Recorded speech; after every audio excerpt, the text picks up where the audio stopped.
Dieter and Hutch back with you talking about the thing you love to talk about most, contract details. Hell yeah. George Kittle signs a new 5-year deal with the San Francisco 49ers for a whole ton of money. How much? Jake will tell us in just a moment. And then the Niners also signed the thing that they needed most, DJ Humphries. Maybe not him per se, but a swing tackle. And that's what he is. Let's get into it now with our man, Jake Hutchinson, co-host of the Dieter and Hutch podcast. I don't know why I'm presenting it at all this way. How you doing, Jake? Great. It's they needed a DJ Humphries type, and boy, howdy did they get one. They got the DJ Humphries of DJ Humphreys. You know, the thing about signing a player is, what you love is when their agency's like, he's healthy and ready to go in the announcement thing. So that's how DJ Humphries was announced by his agency, which is not to criticize his agency, but to say, okay, that's the framework we are operating with, is that, he hasn't been healthy. So it would make some sense. He was awful for Kansas City last year. I would try only to make played sure in like 2 games, I think. Well, he was still quite awful when he was in there. I remember those games. And I would also, if I was his agency, be like, no, it was a total thing last year. It doesn't have anything to do with anything that's going on. It should be noted that Jake, king of the cap, had said there's no compensatory value to anyone signed after the draft. John Lynch went. So I asked John Lynch, I'm like, so, now that you're not worried about, compensatory picks, are you gonna actually sign a player that you need to sign? And he went, it's interesting. It's a time that teams can do that, and also players can do that. We just made a bunch of good picks, so let's celebrate those picks. Which to me was like, okay, so you are doing that, but you don't want to admit you're skirting the system, even though you're also admitting that's exactly how it works. Well, it's not like they're manipulating service time at Major League Baseball, right? Like, everyone knows that, hey, we don't want to necessarily be giving up comp picks for low-level 1-year contracts. Like, we might never find out how much DJ Humphries is paid, because that would require an agency and a journalist to get together and figure that out. Like, that's not information that's just I get it. Available. The 49ers are going to probably get a 4, 4, and 5, which is pretty valuable, depending on how some like playtime works and stuff. Those could be they're comp picks, so they couldn't be at the very top. Which is great. They're actually better than 3rd-round picks for the 49ers, because the 49ers in the 4th round are what the 3rd round used to be, which is you just take players that are good. You don't really have questions about. For the most Apparently, the 4th round is all about guys with really good tape. The 5th round is all about guys with really good traits. The 6th and 7th round are about guys that they don't want to have to negotiate with as undrafted free agents. And the 3rd round is for, I don't know, the owner's son. Like, what are we doing here? The 3rd round is the one you give to, usually it's the Kyle round. And also on some teams, it's just, this guy's got traits. Let's overdraft him by 300 picks. And I'm not just talking about the 49ers. I'm talking about Isaac Tesla, to the Lions. I'm talking about Pat Bryant to the Broncos. Dylan Gabriel. Do you think what are we doing? Can we I had heard it suggested that Dylan Gabriel was selected by the Browns so that the Browns could get Jimmy Haslam off their ass to select Shedeur. Like, we already took a quarterback. Can't go back and get another one. And then they did anyway, because he kept falling. Can't fire owners. It's true. Owners. I kind of like that. Take. It's as good a theory as I've heard, because there's no good reason to select Dylan Gabriel in the 3rd round. Sure, he's a class kid. Then there's the whole, what do you do for a living? Oh, you're not good at that? Yeah, he can throw the ball on time. He's got a little bit of scoot. He's also like my height. And, the second you put like NFL pressure on him, he wants to curl up in a little ball.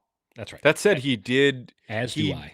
He did truck stick Nick Martin and literally concuss him, which was wild to watch on tape. Not saying that's it's not a good flag. It's not a green flag. Nope. Facts have been stated, and they will be left at that. Yes. They will be left at that. He's about the same height as Nick Martin. Let's talk about George Kittle. He signs Jake, I'll just kind of leave it to you here. Well, what happened with this George Kittle contract?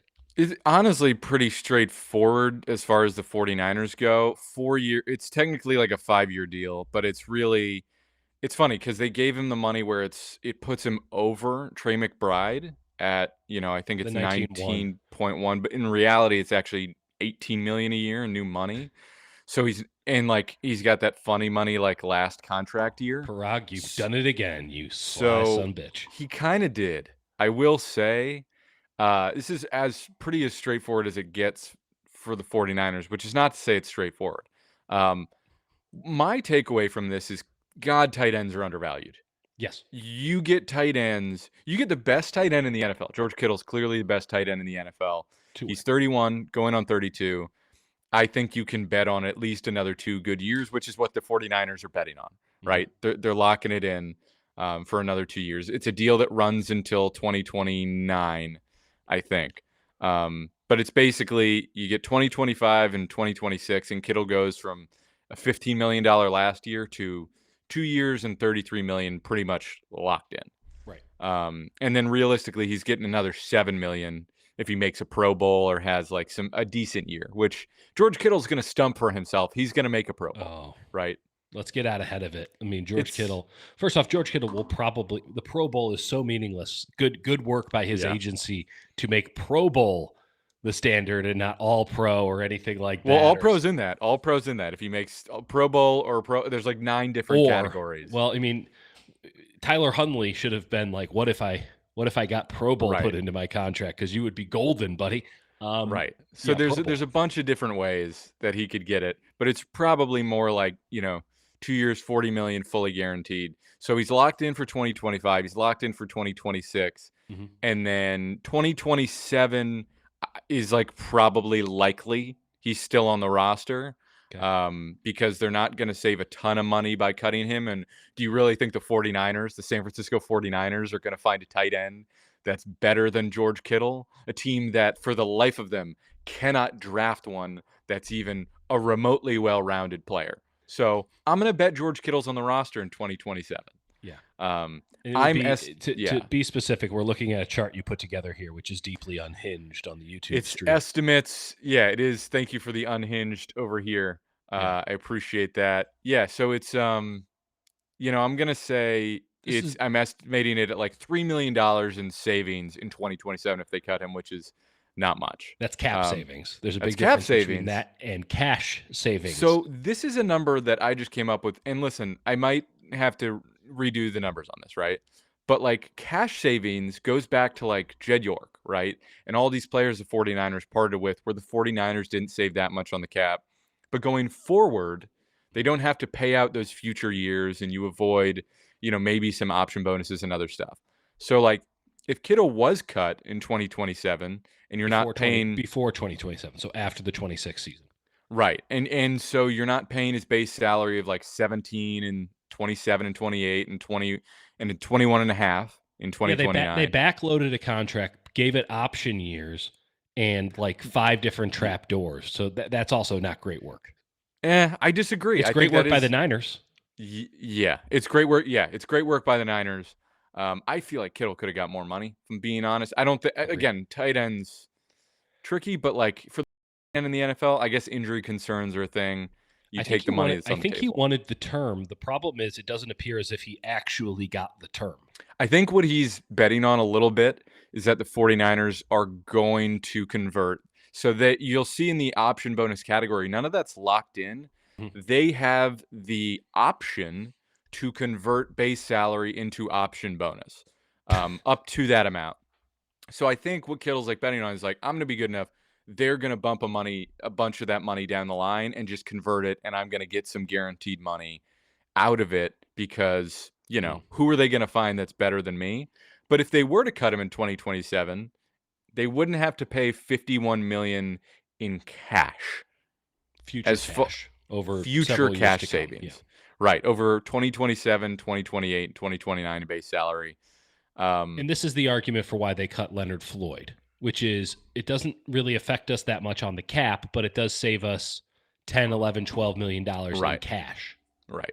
Correct. And the budget is the budget. Which apparently the budget doesn't go up. Which they also got screwed a little bit because they had the NFL owners, as far as the Brandon Ayuk deal. I just read this. I think it was Dan Graziano on ESPN reported it that the owners changed the date that some of the money comes due, where instead of being like April or March 30th, I think it Right. was, that you have to pay, where you have to put money in escrow for these contracts on fully guaranteed money. Yeah. The 49ers would do it April 1st because they wouldn't have to put it in escrow until like the next league year, whatever it was.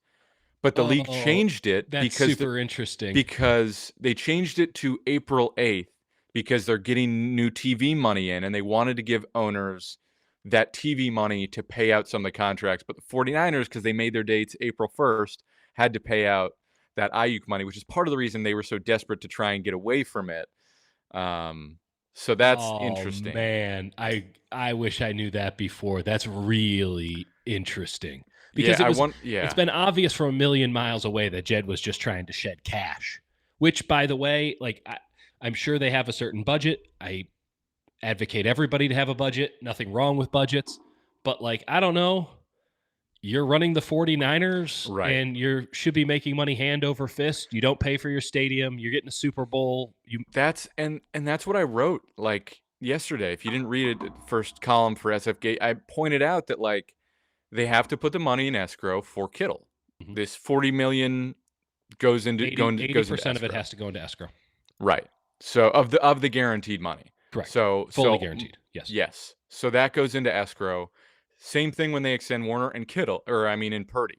So Right. Purdy's going to get at least 80 million fully guaranteed. Purdy? That's It might be double that, Jake. I know, but I'm saying at least, and then the actual guarantees will be well over 100 million. I have to check that figure out, but it's going to be Right. an Well, the way absolute shit ton of money. may I just say the way that the contract negotiations, to my understanding, are being structured is to sort of buy out the franchise tag years, Yeah. after which it gets a little wonky. Let me And just if be clear. that's the It's over case, 100 million.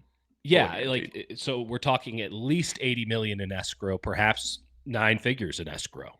Totally. Not easy to do. Totally understand. Even for the most, I don't know what kind of stock buyback options that Jed's got or whatever, but like Again, they can sell 10% of the team to private equity for some cash. Not a they've been good. trying. I Yeah. mean, was it Fourth Street just bought a bunch of the San Francisco Giants to do some ballpark improvements? I'm sure the Saudis would be extremely interested. Yep. It's fun. We love sports, right? But I'll say this: like the budget is roughly $300 million a year. They've spent $300 million in cash year They in and spent a year. ton last year. They spent like Yeah. 330, I think, most in the league. And when Brock comes through, they'll have spent roughly 300 to $350 million. Yep. But they had to shed a lot of cash so that when Brock does come through and you have, in essence, a 9-figure cash hit on Yeah. your books, that you are low enough that then doesn't go above Right. the number that When you've already Jed set. said it's just math, he wasn't really talking about the cap. He was No. talking about the money coming out of his pocket. He's like, I'm willing to pay a lot, which granted, 330 million was league leading last year.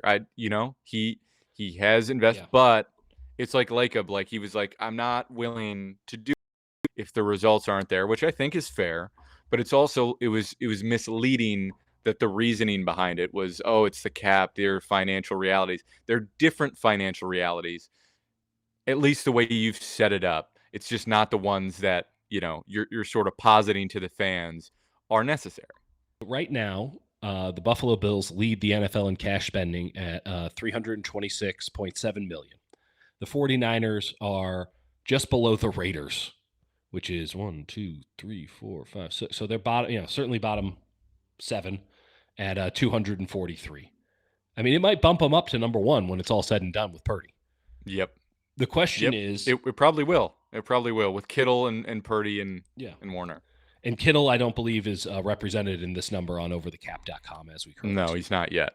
So and again, that first year is whatever. But when you sign a quarterback, doesn't that almost qualify as unique circumstances? Like there's no other player where you have to have 9 figures of escrow money, or even close to it. So like, isn't the idea that maybe, hey, we do 1 year of the budget kind of is going to look ridiculous, and then every other year will be totally normal?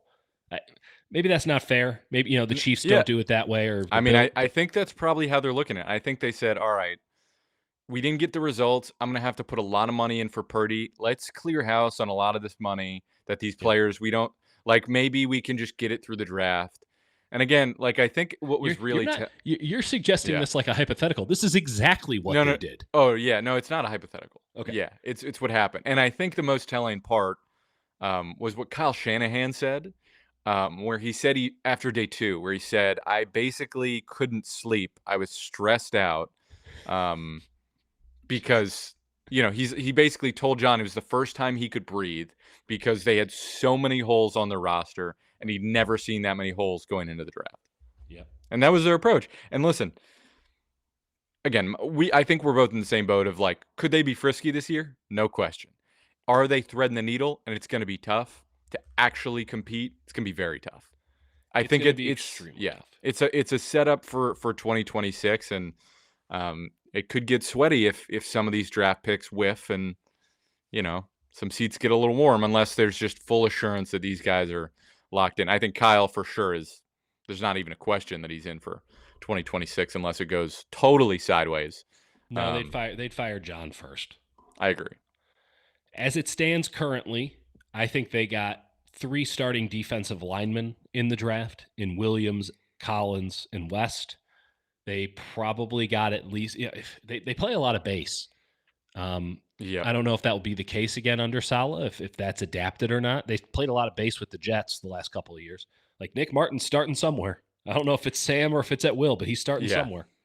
They got another 1 or 2. So they got 3 defensive lineman starters, and they got 1 or 2 other first-year starters in Stout. They seem intent on starting Stout at nickel, Yeah. as long as he doesn't look like a total schlub. And then Martin, they seem intent on starting him at will, which again we talked about.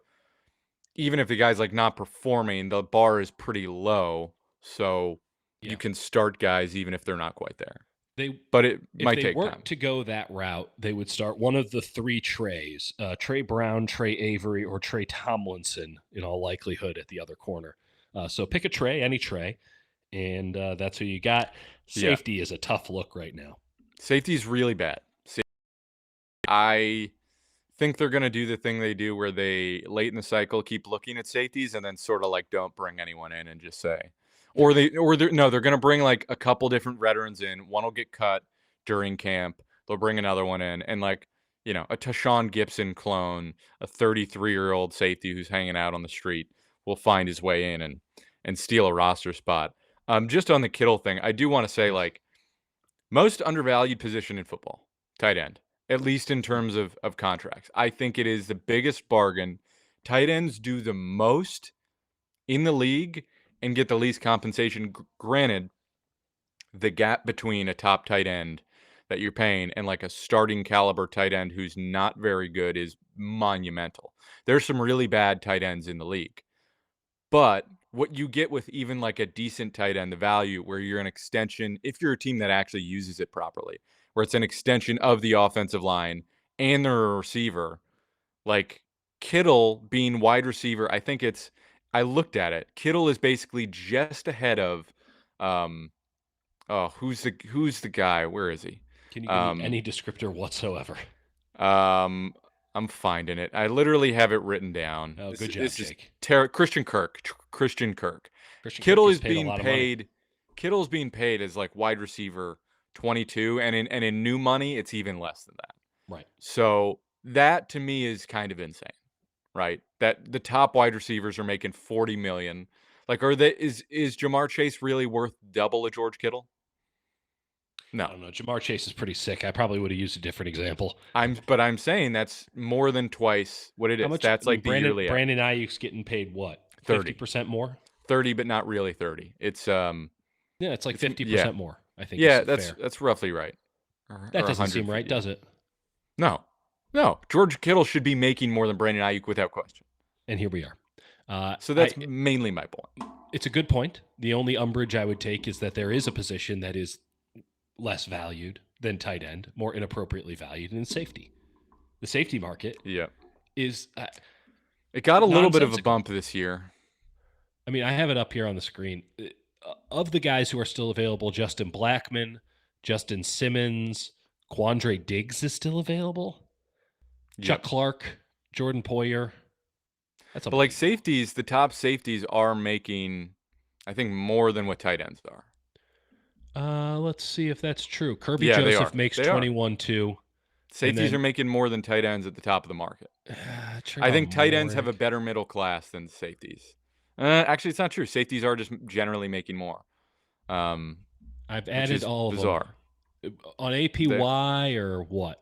yeah, average per year without question. Yeah, safeties are making more. It goes Trey. I mean, Kittle will be in this list. Sorry for anyone who's listening. It's Kirby Joseph, Trey McBride, Trevin Moehrig, Javon Holland, Cam Bynum, Talanoa Hufanga. Oh my God. And then Evan Ingram.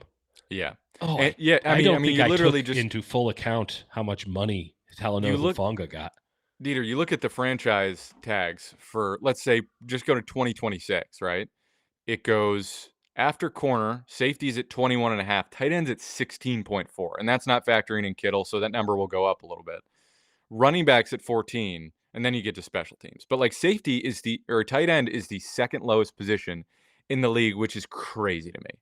And it's a little bit like how they treat nickel, right? Where you Mm-hmm. do more and you get paid less, right? Because you're doing at least as far as Diamador Lenore is concerned. But like nickel, Oh, you got to be playing linebacker. Most teams are using nickel yeah. as their base. You're doing more work, but because you're off the field for, 20% of the snaps, which is a fair criticism, a reason to knock it down, but like it is knocked harshly. Like you're doing more work when you're on the field. I'm with you. It is an argument for marketing. Like Which our is what wide Kittle's been receiver. trying to do. Well, are wide receivers really that much more important than your tight end? That much more? I don't know. You know who gets a No. lot more pub though? Wide receivers. You wanna know what's insane, though? And then You know what corners the get nu paid a bunch based on the fact that they're opposite wide receivers. Yeah, they're getting paid more. You know what's insane is the number 2 position is technically linebacker, because the NFL Oh God, yeah. calculates it where edge rushers who are linebackers, outside linebackers, are the second highest paid, and defensive ends are 5th, because the league is stupid and doesn't know how to calculate things instead of creating an edge position and being like, "Oh, he Well, plays linebacker." I hate the concept of edge. I hate it. I You can't hate stand it? it. Especially draft time. I've gone in on this before. Are you an edge or can you play defensive end? Like Michael Williams plays defensive end. And then there's a bunch of guys who just run on. An edge to me yells, "Hey, I'm just trying to run around the tackle and hopefully that works." But don't expect anything from me. It's a weak argument. No, it That's a isn't. weak argument, No, it I isn't. think. And you know what? They I know need what to. you're trying to say is like you want guys that are actually playing defensive end and setting the edge as Yes. opposed to like stand-up speed rushers. I get that. Yeah. And there is like a delineation there, but like for the sake of trying to like identify what the position is, it's a pass rusher on the end. But then you're now going to harm further, in my opinion, if you were to have a separate edge position. You would harm further folks like a Michael Williams who play 5 technique. And should they not get defense? The defensive end number will go to hell. Now you're scheme It dependent. won't go to hell. It would go up because they'd be grouped together. The Oh, you're saying linebacker number would go down. you're Yeah. saying linebacker would just be like Mike's and True Wills, Yes. and then defensive end would just include encompass edge all of the rushers edges. and the 3-4 pass Okay. rushing edges because that would bump up That I the appreciate. full edge number. That's fair. That's fair. That's Having what it we're as a going for. separate third tranche. No. Okay. We don't need more tranches. Well, I'm glad we thought this For our through live on trenches. the air. Yeah, This is no good. no more tranches for the trenches is the motto for the year. Yeah. There's one thing we have to get to after your next point. Oh, let's get to that. The point is the Hall of Fame thing. I think we should talk about that very briefly because people will get mad and it will be fun. But I do think there is something to point out. Okay. So I think I had people. a tweet yesterday. Yes. Because I'm an Go for idiot who was running off of about 4 hours of sleep. And it was me reacting to a phrase that I was reading repeatedly from people that I respect, which is the future Hall of Famer. The future Hall of Famer, George Kittle. The future Hall of Famer, George Kittle. Future Hall of Famer. Future first ballot Hall of Famer, I read in multiple places. And it angered me because these people should know better about the difficulty of making the Pro Football Hall of Fame, much less as a tight end. but anybody making the Pro Football Hall of Fame. It is not the Basketball Hall of Fame where I might be in. They just didn't tell me yet. I mean, they just let anybody. Mitch Richmond is in the Basketball Hall of Fame. Mitch Richmond's a wonderful player. The Basketball Hall of Fame's a joke. That's what I'm saying. They just anybody. You had 2 good years. Like Caitlin Clark might already be in the Basketball Hall of Fame. I think she is. I mean, this is what I'm saying. So, and the Baseball Hall of Fame is just bizarre. The Pro Football Hall of Fame is serious business. Probably too serious for its own good, but very serious business. Terrell Owens wasn't a first ballot Hall of Famer, sir. Like Terrell Owens. Now, there's other reasons in there. So I basically said, George Kittle will probably get there, but it is too early to currently call him a Pro Football Hall of Famer. And if you are so inclined to do so, please stump for Ben Coates, former Patriots tight end who kicked ass because they have the same number of first-team All-Pros and 5 to 6 Pro Bowls. And by the way, it was a much bigger deal to be a Pro Bowler back when Ben Coates was doing it as opposed to now where they're just like, are you free? So if you're looking at, and then you go, oh, well, you get into the stats, this and that. I like all pros and Pro Bowls because it says how much better were you than your competition at the position at the time. George Kittle plays in a different era than Ben Coates did. Expectations were different. My point was merely this. Ben Coates is a very good player. I don't think anyone's stumping for him to go into the Hall of Fame. And if George Kittle were to never play another down, he'd have roughly the same career as a Ben Coates. So why is he automatically going to the Hall? It's extrapolation that is ridiculous, and people should know better. So Kittle, listen, to me, Kittle's 2 years away. Two more good years, and he's in. You can make the argument he's 1 year away. Right. One great year, and he's in. But that is not now. That is my point. It is not now, and it is certainly not first ballot. So let me just point something out. So Kittle has 45 career touchdown catches. Mm-hmm. The Antonio Gates, who is arguably like a top 5, maybe arguably, but like a top 5 tight end all time. Maybe he's I can tell you for a fact it's arguable because I got into that argument repeatedly yesterday. Right. Well, he didn't block. Yeah, you're right. He didn't. You know what he did do, though? Catch a blank load of touchdowns. The point is, Antonio Gates has 116 touchdowns, which is 71 more than George Kittle, who is 45. That's right. Again, he has more touchdowns than Kittle, than the amount of touchdowns Kittle has. That's how much of a gap there is there. He has more touchdowns than the amount of touchdown Kittle's has. So if you were to multiply, he has 71 more touchdowns than Kittle. Kittle has 45 touchdowns. He is more than double. The gap between He's almost tripled him. Yes, that's what I'm trying to say. Fair enough. And then he has 11,841 yards, which is about 4,500 more than Kittle, which, again, not a first ballot Hall of Famer. So Kittle, barring something else, and granted, Antonio Gates got screwed, and I guess it's a weird class, whatever. But like Antonio Gates wasn't a first ballot Hall of Famer. Now it's even more difficult to be a first ballot. They made the rules tougher somehow. Yes. So Kittle's not going to be a first ballot Hall of Famer. No. It's going to be extraordinarily tough to pull that off. And this isn't a criticism. People misinterpret like giving you information and giving you perspective as a criticism. George Kittle has been undervalued. He's been the best all-around tight end in the NFL since 2019. George Kittle is as important as any player, and perhaps even any coach, to the 49ers going from laughingstock franchise to perennial Super Bowl contender. Totally. Who's been here the whole damn time? George Kittle. But George Kittle is also more than 200 catches, 1,300 yards, and 15 touchdowns shy of Greg Olsen. Yeah, Greg Olsen played long. Greg Olsen played until I know what you mean, right. But the point is, like, these are guys that did it for a while, and you get rewarded for the numbers large. And if your career's shorter, like if you're a Patrick Willis type, whatever. Look at how long it took Patrick Willis. Let's also take it into account. Yeah, Kittle, if he plays a couple more years, is going to get in. No doubt in my mind. He's just pay attention this summer to if Jason Witten gets in or not. Because this is Jason Witten's first year of eligibility. Jason Witten has all of the requisites. Second all-time in receptions, second all-time in yards, and he's, I think, sixth. He's sixth in receiving tight ends. How many Pro Bowls and All Pros? I would guess he's probably got 11 Pro Bowls, 2 All Pros. I mean, come on. And Walter Payton Man of the Year. 11-time Pro Bowler and 2 first-team All Pros between 2003 and 2020, right? Yep. Like, this is a guy who was unquestionably a cream of the crop player in arguably the best era of tight end play in the history of the NFL, right? And if he isn't first ballot Hall of Famer, I have a hard time seeing George Kittle ever becoming a first ballot Hall of Famer, even if he plays out this new contract that he has. And again, people are going to be like, "Ooh, you're no." George Kittle's awesome. My couldn't be umbrage is more merely of a fan. with people who should know better and know what the standards are for the Pro Hall of Fame. Like, it is not something to be. The fact that we can even suggest that somebody is a Hall of Famer is the ultimate compliment in the sport of football these days, because that is not a small thing. If you are in, there is nobody who can say you don't deserve to be there, because they make you earn that shit. You know, people kept doing that with all the 49ers, and it's like talking about Christian McCaffrey. It's like McCaffrey's going to have to play a lot longer. Running back's real damn tough.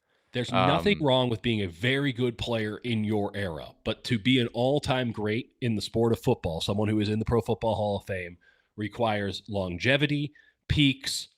It requires everything. There are no gimmies in the Pro Football Hall of Fame. I'm sure there might have been some guy who played with a leather helmet, but in this modern era, you got to be above and beyond to get in. I do think George Kittle will get in. I think that his career path leads to him getting in. But the idea that, one, he's in if he never plays another snap is laughable to me. And even more laughable and frankly disqualifying from having a conversation is this idea of he'd be a first ballot Hall of Famer today. Just because you like a guy doesn't make that true, and you should have every reason to like George Kittle. The 49ers seem to like him enough to give him another $40 million. Again, even with his new contract, I think he's wildly underpaid. And he'll continue to be underpaid. That's it. They'll never. But good on the 49ers for just getting a deal done that's like actually kind of a steal for him, in my view. There was never any concern about this deal getting done, Jake. Yeah. I know a lot of people were hand-wringing and worrying. There was a 181 consideration, if you know, you know, as it pertained to him showing up to work before the draft. And ultimately, this was just not something that the Niners were worried about because it was under $20 million APY. And frankly, Parag doesn't do things that are under $20 million APY. I'm sure he gave it a good once-over, and they did the option bonus, which is a new Niners staple. But no void years as far as I can tell. The option to do the option bonus. The option to do the option. You have to have They might have. There might be void years, but not anything that is come out yet. So, I mean, it felt pretty comprehensive what Mike Florio had on Pro Football Talk, and which is what we've been used as the basis. Can we talk DJ Humphries for just a moment before we head Sure. Sure. They needed a swing tackle. You look at the marketplace. This is about as good as you're going to do. He's a pro. He's a body. If he's starting at left tackle for you for 8 games, you're in big trouble. If he has to slide in there for 1, you're probably A-okay. I think it's a very good signing by the Niners. He is healthy. Great. I bet it's about $4 million. I bet it's about $4 to $5 million with some incentives, something like that. A guy who's done it and used to be a very good tackle. He's gotten older, has had injury issues. But if he is healthy, which again, an agent's always going to upsell that their player is finally, he's much, whatever it is, and that's their job. But if he's even remotely healthy, you needed something. You had nothing. And the idea that Spencer Burford was going to do it when they had constantly been like, no, we never want Burford to have to play tackle for us. He can. That doesn't mean we want it. Austin Pleasance, DJ Humphries. Sure. Spencer Burford. Drew Moss. I mean, those are your options. Yeah. This is a pretty tough scene. Again, this is all job security, for whom? Chris Furster. Yeah. They continue to bet on him. Yeah, I guess Kellage could play tackle too. Who, by the way, we love Chris Furster. Love talking to him a ton. His job's never in question with his team. No, like and one guy got angry. It's like, yeah, he does do a lot with like a little, but it's also like he's like, don't give me anything. Like I want nothing. Give me nothing. Give me a little guy. And I'll turn him into someone who's fine, right? And that is... Yeah. This team is in so much trouble if Trent Williams goes down because he's taking an inarguably bottom 10 offensive line and he makes them mediocre. Yeah. And if he doesn't play, it gets real ugly real fast because you're starting DJ Humphries or Spencer Burford. Not good. I mean...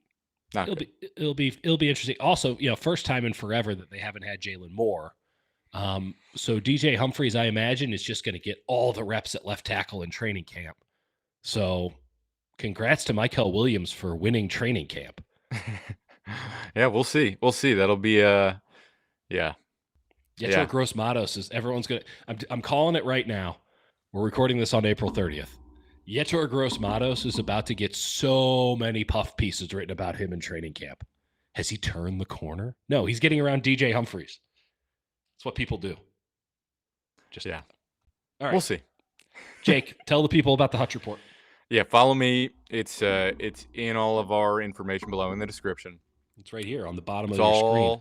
It's all free right now on the Hutch Report. I got a breakdown. I'm going to put up a breakdown of the George Kittle contract. And not just the contract, but of Kittle, positional value, and why the 49ers absolutely had to sign him. There wasn't even a question of whether they'd do it because, oh, really? You're going to play him with someone else? Okay. How's that worked out? So read me on the Hutch Report. Got paid on the basis of they can't do this right. Correct. So read me on the Hutch Report and read my article for SF Gate. Put it in our post sections. That's right. Yeah, find me there. It's all free for right now. Next time we go live, we're going to do it with just the sickos. So if you want to become a sicko and chat to us during the show. Also, yeah, just again, working on an addendum, a mini 49ers draft guide that is literally all of their rookies and their undrafted free agents. That's right. So I'm shooting for that probably next week to get that done so it matches the standard of the draft guide itself. But there will be an addended words draft guide, addendum. Yeah, it's going to be added. Yeah. So you got that bonus. Everyone who's already a member, get that great. But if you want a 49ers specific draft guide, we'll have that for you next week. Who are these Johns? What do they do? Jake will tell you everything. But yeah, become an official sicko. We got tiers. We got guides. We got a shout out for Rah Rah and the Goat Lord. That's right. Our super sickos, the officially unwell. But if you become a sicko, you can chat with us during our live shows, and we really enjoy it. I have no addendum to that, Jake. So I'll talk to you next time.